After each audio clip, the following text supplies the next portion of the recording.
तो लोकसभा चुनाव 2024 को साधने के लिए मुंबई में एक तरफ विपक्ष की रणनीति लगातार बन रही है, वहीं बीजेपी विपक्ष के बड़े नेताओं को उनके अपने लोकसभा क्षेत्र में घेरने की योजना बना रही है। दिल्ली में बीजेपी ने कल बड़ी बैठक बुलाई, जिसमें हाई प्रोफाइल सीटों की उम्मीदवारी तय करने पर चर्चा भी की जाएगी और अंतिम रूप भी इसे दिया जाएगा। और इस बैठक को आज बुलाया गया है।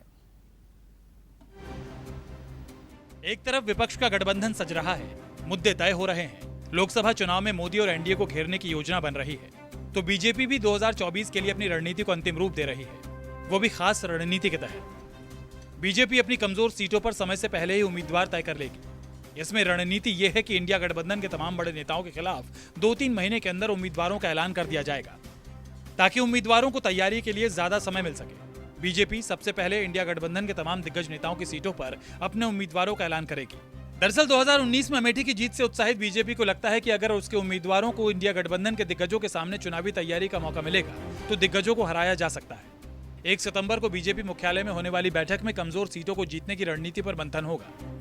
रूटीन बैठकें होती है और उसमें हम पिछली बैठक में हमने क्या तय किया, उसमें से हम कितना कर पाए, अगली बैठक में अगला लक्ष्य तय करते हैं, उसकी समीक्षा करते हैं, यही सब होता है। और इससे काम आगे बढ़ रहा है। निश्चित रूप से हम आगे बढ़ रहे हैं, उत्तर प्रदेश की 80 की 80 सीटें जीतने। मुझे लगता है ये डिसीजन जो है जाहिर है हमें ज़्यादा से ज़्यादा सीटें जीतने में हमें कामयाब करेगा।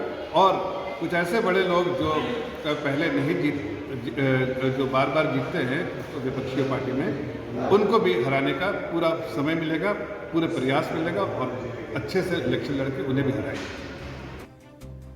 बीजेपी बात तो कमजोर सीटों की करती है, लेकिन उसका टारगेट विपक्ष के मजबूत नेताओं को हराना और उनको अपने क्षेत्र में ही घेर कर रखना है, ताकि वो बीजेपी के खिलाफ दूसरे सीटों पर ज्यादा ध्यान ना दे सके।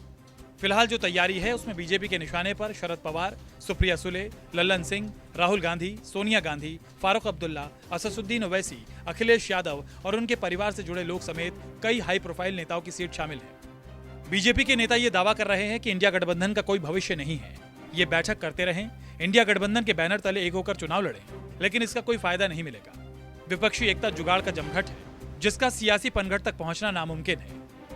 और सबसे बड़ी इनकी समस्या है कि मोदी जी के काम की गिनती ने इस कुनबे का गणित बिगाड़ दिया है। अब जब काम की गिनती कुनबे का गणित बिगाड़ दे तो इसी तरह से जुगाड़ के जमघट से जनादेश के पनघट पर पहुंचने की कोशिश की जाती है। इस बात समझना चाहिए, जुगाड़ के जमघट से जनादेश के पनघट तक नहीं पहुंचा जा सकता। जहाँ तक आप जो जमघट कीजिए, वैसे तो इस देश में 6 नेशनल पार्टीज़ हैं, 54 से ज़्यादा स्टेट पार्टीज़ हैं, 2500 से ज़्यादा जो है वो रजिस्टर्ड पार्टीज़ हैं। आप जमघट करते रहिए। जाति आधारित जनगणना, महंगाई, बेरोजगारी और जांच एजेंसीज के दुरुपयोग जैसे मुद्दों पर बीजेपी और मोदी सरकार विपक्ष के निशाने पर रहे और ये तमाम मुद्दे विपक्ष को एकजुट करने में फायदेमंद भी साबित हो रहे हैं। लेकिन विपक्षी गठबंधन बनने के बाद इसमें थोड़ी बहुत टूट जरूर हुई है, लेकिन ये बीजेपी की उम्मीदों के मुताबिक नहीं हुई। बिखरने की बजाय विपक्ष का कुनबा मजबूत ही होता जा रहा है। यही वजह है कि बीजेपी ने नई रणनीति के तहत अपनी 160 कमजोर सीटों पर समय से पहले उम्मीदवार उतारने की ठानी है। लेकिन विपक्ष के बड़े नेताओं को उनके लोकसभा क्षेत्र में रोकना भी बीजेपी के मिशन 2024 की रणनीति का हिस्सा है। Bureau report, news 24।